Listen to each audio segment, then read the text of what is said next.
Okay, प्राचीन इतिहास के जानने के स्रोत में जो है हम लोग अ, पुरातात्विक स्रोत, साहित्यिक स्रोत, विदेशी यात्राओं का विवरण जो है पुरातात्विक स्रोत के अंतर्गत प्राचीन वस्तुओं, इमारतों के अवशेष का अध्ययन जो कहलाता है पुरातत्वशास्त्र कहलाता है।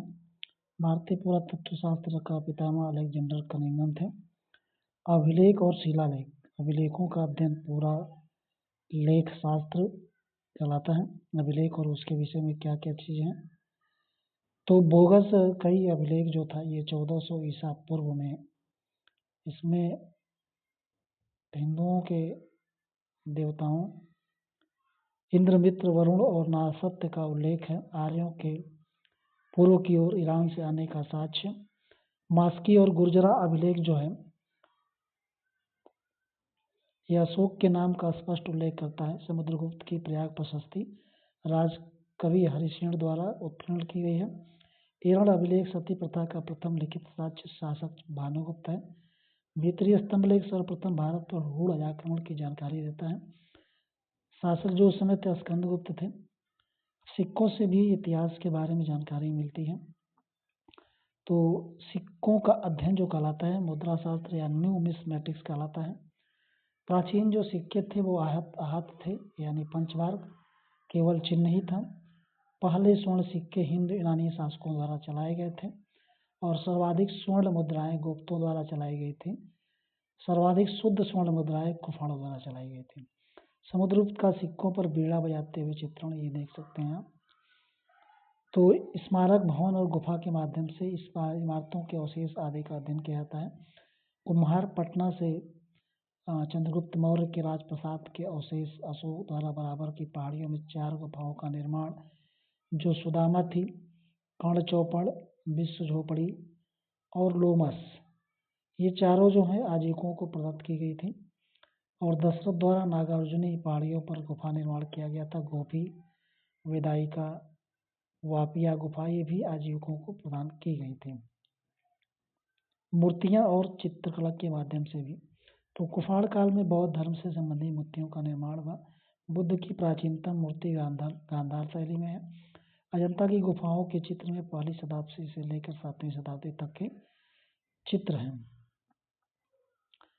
साहित्यिक स्रोत के अंतर्गत हम लोग देखेंगे तो साहित्यिक स्रोत जो है या साक्ष्य कह सकते हैं, तो उसमें आपका वेद आ जाएगा, वेदांग, उपनिषद, ब्राह्मण, धार्मिक साहित्य हो जाएंगे, और आरण्यक, पुराण, बौद्ध ग्रंथ और जैन ग्रंथ। बौद्ध ग्रंथों में त्रिपिटक, जातक, दीपवंश, महावंश इत्यादि थे जो मौर्य काल इतिहास की जानकारी से प्राप्त होती है।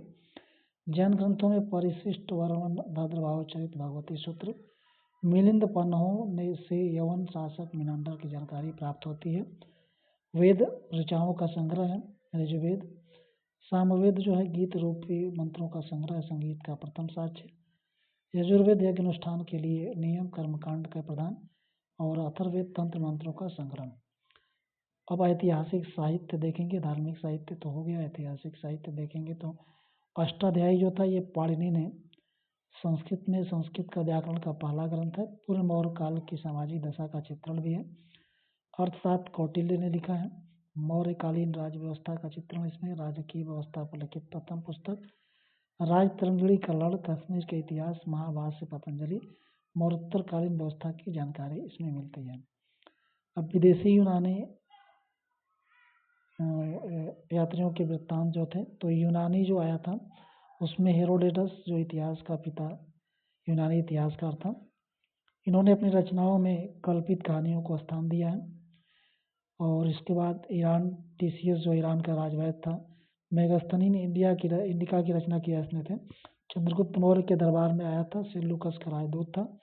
मौर्यकालीन समाज तथा राजव्यवस्था का वर्णन किया था। इसके बाद इधर देख लेंगे, फायान चीनी यात्री था, 402 ईस्वी में भारत आया था। चंद्रगुप्त द्वितीय के दरबार में आया था, 14 वर्षों तक भारत में रहा। सुंगयुन 518 ईस्वी में भारत आया, 3 वर्षों में बौद्ध धर्म ग्रंथों की प्रतियां एकत्र की। वेनसांग जो है इसकी पुस्तक सीयू की है। हर्षवर्धन के शासनकाल में 630 या 29 में आया हुआ था। भारत 15 वर्ष रहा। हर्षवर्धन काली समाज, धर्म तथा राजनीतिक विवरण प्राप्त। इत्सिंग जो है 7वीं शताब्दी में आया था, के अंत में आया था। नालंदा और विक्रमशिला विश्वविद्यालय में अध्ययन और तथा भारतीय समाज का इसने वर्णन किया था। अरब से जो है अलबरूनी महमूद गजनवी के साथ भारत आया था 1017 में। आधुनिक तुर्कमेनिस्तान का निवासी, रचना किताबुल हिंद, तहकीक इब्न बतूता जो आया था, ये इसकी यात्रा वृत्तांत रेला में है। 1313 में भारत में आया था। मोहम्मद बिन तुगलक ने दिल्ली का काजी नियुक्त किया, न्यायाधीश नियुक्त किया था।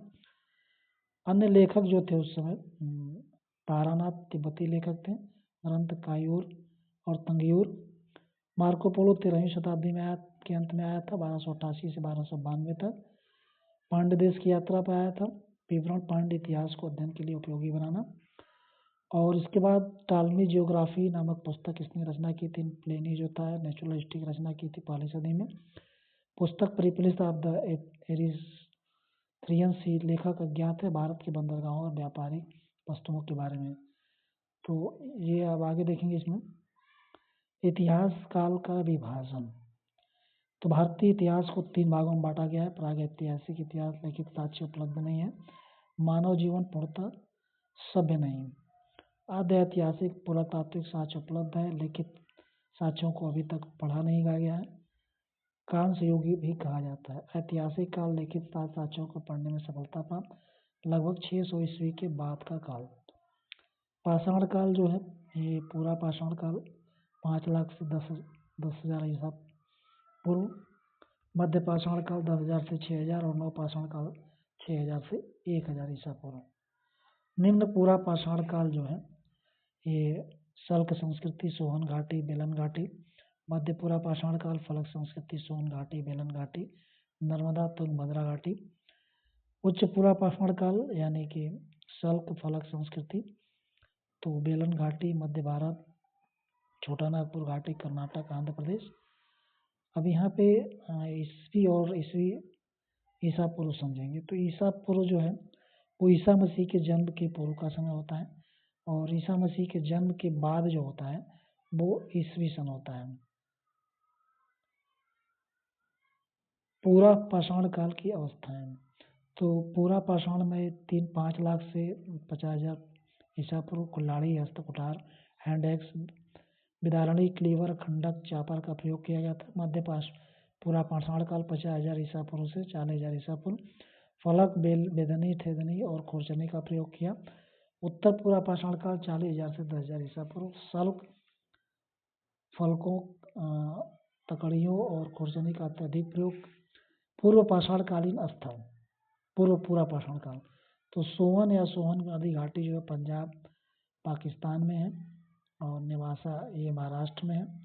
बेलन घाटी मिर्जापुर उत्तर प्रदेश, हुंसी कर्नाटक, डिडवाना राजस्थान, पहलगांव कश्मीर, भीमबेटका भोपाल मध्य प्रदेश, पटने महाराष्ट्र में। सर्वप्रथम शुतुरमुर्ग के साक्ष्य।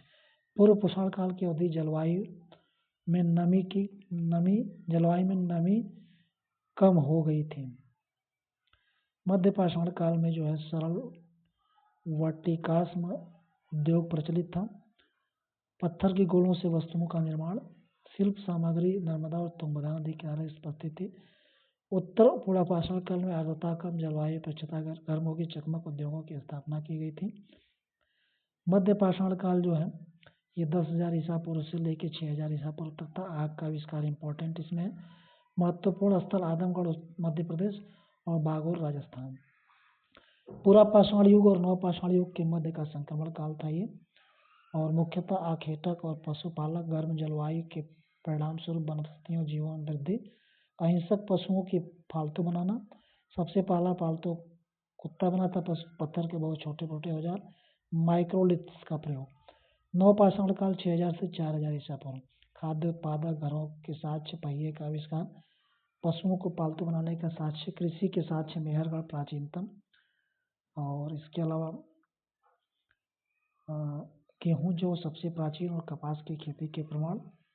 अब कश्मीर घाटी में देखेंगे हड्डियों के बने उपकरण जो मिले थे। बुरजहों में श्रीनगर से ये 16 किलोमीटर पश्चिम में है। इंसानों के साथ कुत्तों के समाधान मिले हैं। गुफ कराल कुम्हारों की गुफा श्रीनगर के 41 किलोमीटर दक्षिण पश्चिम में। कृषि और पशुपालन। नवपाषाणकालीन स्थल तो बेलन घाटी कोल्डियामा प्रयागराज उत्तर प्रदेश, भीमबेटका मध्य प्रदेश, शिराद बिहार, संगनकल्लू ब्रह्मगिरी पिकली हल्लूर कर्नाटक। सबसे पहले 700 ईसा पूर्व में चावल के साथ बेलन घाटी मिले थे। चावल की खेती उत्तर प्रदेश में। प्रयागराज में चट्टानों में चित्रकला मानवों के लिए भीमघटा। चिराग में हड्डियों के अवकाश बाजरा की खेती यहाँ पे। बुढ़ियाल कर्नाटक, उत्तर नूर तेलंगाना सबसे प्राचीन स्थल है। नागार्जुना कोंडा आंध्र प्रदेश, भीमा कृष्णा और तंगभ्रा नदी के पास में है।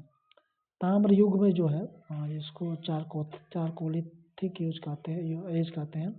मानवों द्वारा पाली धातु की खोज तांबा की गई थी और तांबा और पत्थरों का साथ साथ प्रयोग किया गया था ग्रामीण समुदाय द्वारा। ये मध्य प्रदेश में जिसको कहा जाता था उसमें मलाजखंड, खेतड़ी राजस्थान में तांबा का प्रयोग होता था।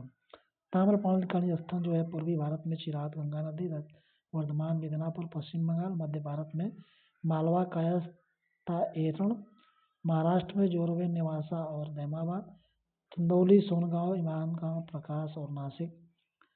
दक्षिण पूर्वी में आहार सबसे पहला और गिलुंद राजस्थान। संस्कृति धातु कर्म का ज्ञान ताम्रपाषाण संस्कृतियों में तो आहाड़ में राजस्थान का उदय क्षेत्र था। कायथा चंबल नदी का क्षेत्र, रंगपुर संस्कृति गुजरात का तटीय क्षेत्र। सबसे बड़ी साइट जो है मालवा संस्कृति नर्मदा नदी का क्षेत्र, जारवे संस्कृति महाराष्ट्र का दहमाबाद और इनामबाद।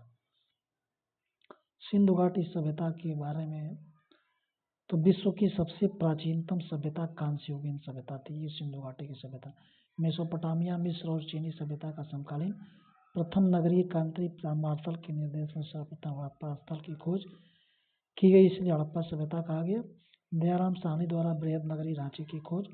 रेडियो कार्बन डेटिंग सीट 40 पद्धति द्वारा 2350 से 1750 ईसा पर उसका टाइम पीरियड है। इसका विस्तार जो था जम्मू कश्मीर उत्तर में और दक्षिण में महाराष्ट्र दैमाबाद नर्मदा नदी किनारे और वहाँ पे चिनाब नदी था। मांडा अखनूर कह सकते हैं और यहाँ पे दैमाबाद अहिल्यानगर।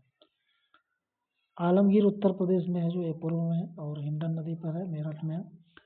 और बलूचिस्तान दास नदी ये सुतकंगेंडोर नदी के सुतकंगेंडोर है। हड़प्पा के जो है प्रमुख स्थल कौन कौन से हैं और वो उसमें क्या क्या मिला है उसको देख लेंगे। तो हड़प्पा में सबसे पहले इसकी खोज जो है दयाराम साहनी ने की थी 1921 में। रावी नदी के बाएं तट पर, इतना ध्यान रखना है, साहिवाल पाकिस्तान में है। मोहरों पर एक सिंगी पशु, कांसे की झक्का गाड़ी, अन्नागार, शंख का बैल, कब्रिस्तान, मातृ देवी की मूर्ति। मोहनजोदड़ो राखालदास बनर्जी ने 1922 में सिंधु नदी के दाहिने तट पर। लड़काना पाकिस्तान में मृतकों का टीला, 3 मुख वाले देवता, पशुपतिशील नर्तकी त्रिम्भ्या मुद्रान की, कांस्य मूर्ति, विशाल अन्नागार और स्नानागार, सूती वस्त्र, दाढ़ी वाला पुरुष, सैलखड़ी। चनहुदड़ो जो था ये एनजी किया था और 1931 में सिंधु नदी किनारे सिंध पाकिस्तान में मनके बनाने का कारखाना, लिपस्टिक का साच, मिट्टी की बैलगाड़ी का साच। कालीबंगा अमलानंद घोष 1951 में घग्गर सरस्वती नदी किनारे। श्री गंगानगर राजस्थान, जुते हुए खेत, नक्काशीदार ईंट, काले कंगन, हर घर में कुआं, अग्निवेदी, पक्की मिट्टी का हल। कोटदीजी जो है ये फजल अहमद ने इसको खोजा था 1953 में। सिंधु नदी किनारे खैरपुर पाकिस्तान, पत्थर के बाणाग्र गानों का जखीरा, पत्थर की नींव वाले घर, गर्तावास। रंगपुर जो है रंगनाथ राव ने खोजा था 1953-54 में। माधर काठियावाड़ गुजरात में, धान की बोसी, गेहूँ की खेती, घोड़े की मूर्ति, कच्ची ईंटों का दूर। रोपण जो है यज्ञदत्त शर्मा ने 1953-56 सतलज नदी किनारे। रोपण पंजाब में है, मानव के साथ कुत्ते के दफनाने का साक्ष्य। ताबे कुलाड़ी संघ की चूड़ियाँ। लोथल जो है रंगनाथ राव 55 से 63 से, भोगवा नदी अहमदाबाद गुजरात। प्राकृतिक बंदरगाह डकयार्ड, जहाज बनाने का सामान, हाथी दांत का पैमाना, युग्म समाधान, चावल के दाने, खिलौना, आग की विधि, टेराकोटा जहाज। बनावली जो है रविंद्र RS बिस्ट 1974 में। सरस्वती नदी। हिसार हरियाणा में मिट्टी से बना हल्का खिलौना। जौ, स्वर्णपत्र, मिट्टी के मनके, मछली पकड़ने की बंसी। हरियाणा हिसार की राखी गढ़ी अब तक का सबसे बड़ा उत्खनन स्थल है। इसके बाद मोहनजोदड़ो, उसके बाद हड़प्पा का स्थान आता है। नगरीय योजना जो थी कैसे थी उसको देखेंगे तो निर्माण में एकरूपता थी, 2 भाग में विभाजित था। ऊपरी भाग दुर्गीकृत था, निम्न भाग जो है उसमें छोटे भाग थे। ऊपरी भाग में राजकीय इमारतें, खंड, खाद्य भंडार गृह थे और इसमें जो है भवन निर्माण में जो है मकानों में गृह पद्धति का उपयोग किया गया था। खिड़कियां थी, मुख्य सड़क की ओर न होकर के खुलकर पीछे की ओर सड़कें एक दूसरे को सड़कों पर काटती थी। इसमें लोफल अथवा अपवाद है। भवन निर्माण पक्की ईंटों से जल निकासी प्रणाली मुख्य विशेषता थी। मोहनजोदड़ो से विशाल स्नानागार और अन्नागार। हड़प्पा के अन्नागार में 6 की पंक्तियों में कुल 12 अन्नागार प्राप्त हुए हैं। तो धौलावीरा 3 भागों में विभक्त था, 2 भाग दुर्गीकृत थे। अब आयातित वस्तुएं कहाँ से कौन सी वस्तु आती थी, तो सोना जो है कर्नाटक अफगानिस्तान, चांदी ईरान अफगानिस्तान, तांबा खिचड़ी राजस्थान बलूचिस्तान, सीसा राजस्थान ईरान अफगानिस्तान, टिन मध्य एशिया अफगानिस्तान, लाजवर्द मणि बदख्शा अफगानिस्तान, सिलखड़ी बलूचिस्तान राजस्थान गुजरात, गोमेद सौराष्ट्र और गुजरात। सामाजिक जीवन जो था वो परिवार मातृसात्विक समाज था। व्यवसाय के आधार पर 4 वर्ग, पुरोहित वर्ग, विद्वान, योद्धा, व्यापारी और श्रमिक। शाकाहार और मांसाहार दोनों प्रचलित थे। गेहूँ, जौ, तिल, दालें मुख्य खाद्यान्न। मछली पकड़ना, शिकार, दैनिक क्रियाकलाप, स्त्री पुरुष दोनों आभूषण के प्रति आकर्षण था। मन का निर्माण फैक्ट्री चंद्रद्रोण में, सोने चांदी हाथी दांत सीपियों से निर्मित। लघु मूर्ति, टेराकोटा, पक्की मिट्टी, फिगरिंग मूर्तियाँ, खिलौने या पूज्य प्रतिमाएं, नारी मणि मूर्ति अधिक है। धार्मिक जीवन जो है इसमें रूढ़ियों और कर्मकांडों को महत्व दिया गया था और मातृशक्ति में विश्वास। मोहनजोदड़ो से पशुपति शिव की उत्कीर्ण मूर्ति, कुबड़ वाला बैल और श्रृंगार युक्त पशु, पवित्र पशु, लिंग पूजा प्रचलित, अग्निकांड कुंड कालीबंगा से प्राप्त। मोहनजोदड़ो से एक मूर्ति में स्त्री के गर्भ से निकलता हुआ पौधा दिखाया गया है। धरती को उर्वरता की देवी बताया गया है। स्वास्तिक चक्र और क्रॉस के भी साक्ष्य मिले हैं।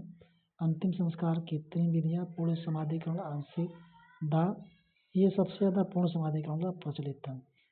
और ये ट्रिक जो है पशुपति मोहर पर उत्कीर्ण जो था तो ये डर्ट बीन या डियर, एलिफेंट हिरण, हाथी और रेनो बाघ, एक सींग वाला गैंडा और टाइगर बाघ और इसके बाद बफेलो भैंस। तो हिरण, हाथी, एक सींग वाला गैंडा, बाघ और भैंस थे जो पति के मोहर मिले थे। 9 फसलों की पहचान की गई है अब तक, तो जिसमें गेहूँ, जौ, कपास, मटर, लहसुन, मेहंदी, अंगूर, तरबूज। सिंडान ये यूनानी लोग कहते थे कपास को। चावल खेती रंगपुर लोथल में। कृषि में हल का प्रयोग निर्माण कालीबंगा। सिंचाई व्यवस्थित सिंचाई प्रणाली का प्रमाण नहीं है। जल संग्रह हेतु बांधों का निर्माण धौलावीरा में। बकरी, भैंस, गधे के साक्ष्य, घोड़े का प्रमाण कांगेडूर में। वस्त्र विनिमय का प्रचलन था। वस्त्र विनिमय का प्रचलन मात हेतु 10 प्रणाली, लोथा से हाथी दांत पैमाना, तौल हेतु द्विभाजन प्रणाली सूरह के अनुपात में। सिलखड़ी से निर्मित मोहरें, गोदीबाड़ा, कालीबंगा से मेसोपोटामिया के बलबखाने मोहरें प्राप्त हैं। लोथल से गोदीबाड़ा का साक्ष्य। लिपि और लेखन कला। तो चित्रकार लिपि थी इसकी 64 मूल्य चिन्ह, 250 से 4 तक चित्रकार। पिक्टोग्राफ अंकन, सिलकड़ी के आयताकार मोहरों पर लिखावट प्रायः दाहिने से बाईं ओर, इधर से दाहिने से बाएं। वेस्टोफर्डन लिपि सबसे अधिक प्रयोगी हुआ आकार, सबसे अधिक प्रचलित चिन्ह मछली। पतन के संदर्भ में मत तो गार्डन चाइल्ड और म्यूलर ने कहा था बाह्य आक्रमण और आयोजकों का आक्रमण। जॉन मार्शल मैके और राव ने बाढ़ बताया था। RN स्टाइल, NN घोष ने जलवायु परिवर्तन, MR साइनी ने भूगर्भिक परिवर्तन, जॉन मार्शल प्रशासनिक शिथिलता, KR कैनेडी प्राकृतिक आपदा। अब वैदिक सभ्यता के बारे में जान लेंगे। तो वैदिक सभ्यता को जो है 2 भागों में बांटा गया था। ऋग्वैदिक काल यानी 1500 से 1000 ईसा पूर्व और उत्तर वैदिक काल 1000 से 600 ईसा पूर्व। वैदिक ग्रंथों की रचना जो है आर्यों द्वारा की गई थी। भारत में आर्यों का आगमन आर्य शब्द का तात्पर्य श्रेष्ठ अथवा कुलीन से है। भारत में 1500 ईसा पूर्व से पहले आगमन, इंडो यूरियन परिवार की भाषा का प्रयोग, सप्त सिंधु प्रदेश में निवास, सिंधु, झेलम, चिनाब, ब्यास, रावी, सतलुज, सरस्वती सप्त सिंधु प्रदेश थी। सबसे प्रमुख नदी सिंधु, दूसरी सरस्वती, नदीतमा अथवा सर्वश्रेष्ठ नदी कहा गया। और नदियाँ और उनके प्राचीन नाम बेतस्ता को झेलम, अस्किनी, चिनाब, परुषड़ी, रावी, विपाशा, ब्यास, सतुद्री, सतलज, गोमल, गोमती, कुबा, काबुल, सरस्वती, घग्गर। वैदिक साहित्य वेदों के संकलन के कारण वैदिक सभ्यता नाम पड़ा।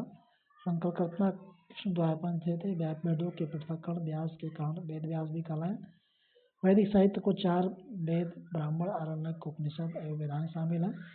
वेद भी धातु से बनाए जानना अथवा ज्ञान। चारों वेदों को सम्मिलित रूप से संहिता कहा जाता है। रचना देवताओं द्वारा अतः अपौरुषेय की संज्ञा की गई, मानव द्वारा निर्मित नहीं है। ऋग्वेद, सामवेद, अथर्ववेद, यजुर्वेद और वेद त्रयी में शामिल थे। सबसे पुराने ग्रंथ वेद, अवस्था, इराद, पारसी समकालीन ग्रंथ थे। उपखंड जो है इसका संहिता, मंत्र, ब्राह्मण, अनुष्ठान, समारोह, आरण्यक, तपस्या, जंगल। उपनिषद जो है वेदांग, दर्शन, आध्यात्म। सबसे पुराना वेद जो है ऋग्वेद है। तीसरा मंडल विश्वामित्र के द्वारा रचा गया था। सूर्य देवता सवित्री को समर्पित गायत्री मंत्र। 24 एवं 108 वर्ण। 9वें मंडल में देवता सोम का उल्लेख, वनस्पति के देवता। 10वां मंडल वर्णित पुरुष सूक्त 4 मंडलों का उल्लेख। ब्राह्मण 15 बार, क्षत्रिय 9 बार, वैश्य 10 बार और शूद्र 1 बार। 9 बार, 1 बार और शूद्र 1 बार। ऋग्वेद में अगण्य शब्द का उल्लेख गाय के लिए किया गया है। ब्राह्मण ग्रंथ जो है तो ऐतरेय और कौशिकी तेरेजो के थे। ऋग्वेद में उल्लिखित प्रमुख शब्द, विष्णु को 100 बार किया गया है, इंद्र 250, अग्नि 200 बार, वरुण वायुदेव 300 बार, माता 234 बार, पिता 23 बार, गंगा 1 बार, यमुना 3 बार, पृथ्वी 1 बार और राष्ट्र को 10 बार यूज किया गया है। सामवेद यानी इसका अर्थ होगा गान, भारतीय संगीत की प्राचीनतम पुस्तक थी ये।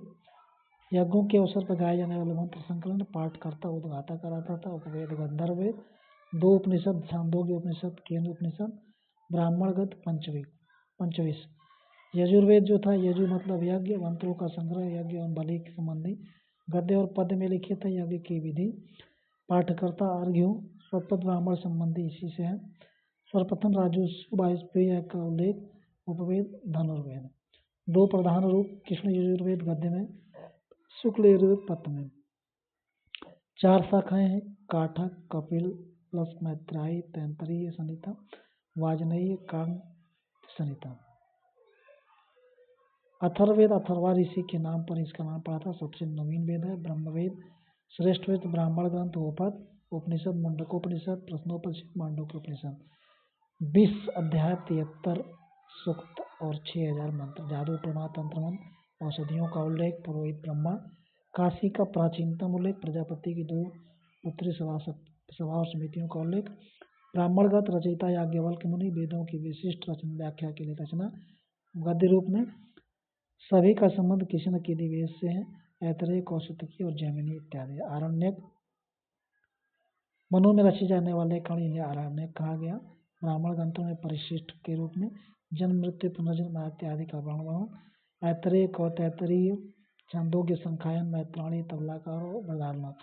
वेदांत, वेदों का अंतिम और सर्वोच्च उद्देश्य गुरु के समीप बैठकर सीखी जाने वाली विद्या, ब्रह्मा और आत्मा के संबंध में दार्शनिक चिंतन, भारतीय दर्शन के प्रस्थान बिंदु, स्रोत अथवा पिता। छांदोग्य उपनिषद में तत्त्वमसि का प्रथम उल्लेख, बृहदारण्यक में अश्वमेध की विवेचना, कठोपनिषद में यम नचिकेता संवाद, मुंडकोपनिषद सत्यमेव जयते और ईशोपनिषद में याज्ञवल्क्य श्वेतकेतु संवाद। वेदांत जो होता है ज्ञान में सहायक शास्त्र 6 होते हैं। ये वेदांगों की संख्या जो है शिक्षा, कल्प, व्याकरण, ज्योतिष, छंद, निरुक्त। उच्चारण की विधि से संबंधित वैदिक मंत्रों का विशुद्ध उच्चारण, यज्ञ के नियमों से संबंधित, शब्दों के यथार्थ ज्ञान से संबंधित वेदों का मुख्य व्याकरण कहा जाता है। वैदिक यज्ञों अनुष्ठानों का समय, वैदिक मंत्रों के समुचित पाठ से सुरक्षा, वेदों में दिए गए शब्दों के अर्थ से वेदों की आत्मा। सांख्य दर्शक कपिल मुनि ने, न्याय दर्शन गौतम, वैशेषिक दर्शन ऋषि कड़ा, योग दर्शन पतंजलि, उत्तर मीमांसा बादरायण, पूर्व मीमांसा जो है जैमिनी। पुराण 18 हैं, जिसमें मत्स्य पुराण सबसे प्राचीन है, जिसमें विष्णु के दशावतार का वर्णन है। अन्य वायु पुराण जो है मौर्य समाज में, विष्णु पुराण गुप्त समाज में, नारद भागवत और वामन पुराण।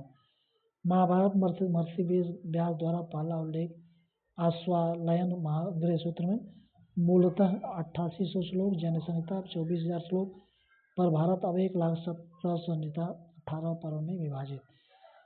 रामायण मूलतः 6,000 श्लोक, अब 24,000 चतुर्विंश संहिता महाकाव्य 7 खंड में विभाजित। स्मृतियाँ सामाजिक नियम, मनुस्मृति प्राचीन, विष्णु स्मृति, नारद स्मृति। ऋग्वैदिक काल जो है ऋग्वेद, सामवेद, यजुर्वेद, वेद त्रय जानकारी के स्रोत। ऋग्वेद से प्राप्त साक्ष्यों के आधार पर इस काल में आर्यों को लोगों की जानकारी नहीं थी। आर्यों का कबीलाई प्रकार जीवन था। राजनीतिक जीवन इसमें जो है प्रशासन का केंद्र कबीला था। प्रमुख राजन था, सरदार वंशानुगत नहीं था। दैनिक प्रशासन में अधिकारियों व राजा की सहायता सबसे महत्वपूर्ण अधिकारी पुरोहित। गोमत धनी व्यक्ति होता था। विश्वामित्र उदारवादी, वशिष्ठ जो है तो रूढ़िवादी थे पुरोहित। सभा वृद्धजनों की सभा थी और समिति आम जनों की सभा। प्रतिभाग पुरुष स्त्री, राजा का चुनाव। विद्य प्रतिभाग पुरुष स्त्री और गण। सामाजिक स्थिति, काम के आधार पर वर्गीकरण, पुरोहित, यज्ञ, आसमान, अनुष्ठान कारण। जन शब्द का उल्लेख लगभग 275 बार। दूसरा महत्वपूर्ण शब्द भी 170 बार उल्लेख किया गया। पितृसत्तात्मक परिवार, बहुपति प्रथा प्रचलित, नियोग प्रथा, विवाह का प्रचलन, बाल विवाह का प्रचलन नहीं। ऋग्वैदिक वर्ग में आम पुरोहित, आम जनता और योद्धा थे। धार्मिक स्थिति, ऋग में सबसे प्रतापी देवता इंद्र थे। इंद्र और किलों को तोड़ने वाला, आर्यों का युद्ध का देवता। दूसरा स्थान मानवों और देवताओं के बीच की मध्यस्थता, अग्नि। आर्थिक स्थिति, किसी का ज्ञान, पशु चारण, युद्ध का पर्याय, भविष्ठी, गाय का उल्लेख। अन्वेषण, सबसे उत्तम धन। व्यापार, वस्तु विनिमय के आधार पर आधारित था। व्यापारियों के लिए पणि शब्द का प्रयोग किया। उत्तर वैदिक काल, उन वैदिक ग्रंथों पर आधारित जिनकी रचना ऋग्वैदिक काल के बाद हुई थी। निवासियों द्वारा चित्रित मृदभांड, PGW का प्रयोग। पश्चिमी उत्तर प्रदेश, पंजाब, हरियाणा और राजस्थान में प्राप्त लोहे के हथियार और अश्व चालित रथ का प्रयोग। भारत में कुरु काल के कबीले प्रसिद्ध थे, जो दिल्ली क्षेत्र के द्वाब उत्तरी भाग पर स्थित राजधानी हस्तिनापुर। महाभारत युद्ध 1950 ईसा पूर्व, कौरव वर्सेस पांडव। राजनीतिक संरचना जो है, विद्य नामक संस्था का लोप हो गया था। सभा और समिति, राजाओं और प्रजात वर्ग का वर्चस्व हो गया। स्त्रियों का प्रवेश बंद हो गया। कुलीनों ब्राह्मणों का वर्चस्व हो गया। राजा निर्वाचित होता था। आनुवंशिक पद सामान्य श्रेष्ठ पुरुष को होता था। अधिकार में वृद्धि कर गई। पांचाल प्रारंभ में जन या कबीला, कालांतर में प्रवेश। शपथ पर्व में 12 उच्च अधिकारियों का वर्णन, जिसमें रत्निन कहा गया, सेनानी, पुरोहित, ग्रामणी, महिषी, संग्रहित, भागवत, अचवाक, बालागल, गोवित, जीवाग्री, सूत, छत्री। राजा जो था सेना का प्रमुख होता था और क्षेत्रपाल का पद जो है प्रतिहारी। युवराज राजकुमार होता था। अच्छा वाण, लेखाधिकारी, पुरोहित, राजा का परामर्शदाता, संग्रहिता, कोषाध्यक्ष, महिष मुख्य रानी, बागदूत राजस्व संग्राहक, पागल विदूषक, ग्रामीणी गांव का मुखिया, गोभी कर्तन जंगल विभाग का प्रधान और सूत जो है राजा का सारथी होता था। तो बस इतना ही। अब इसके बाद अगला हम देखेंगे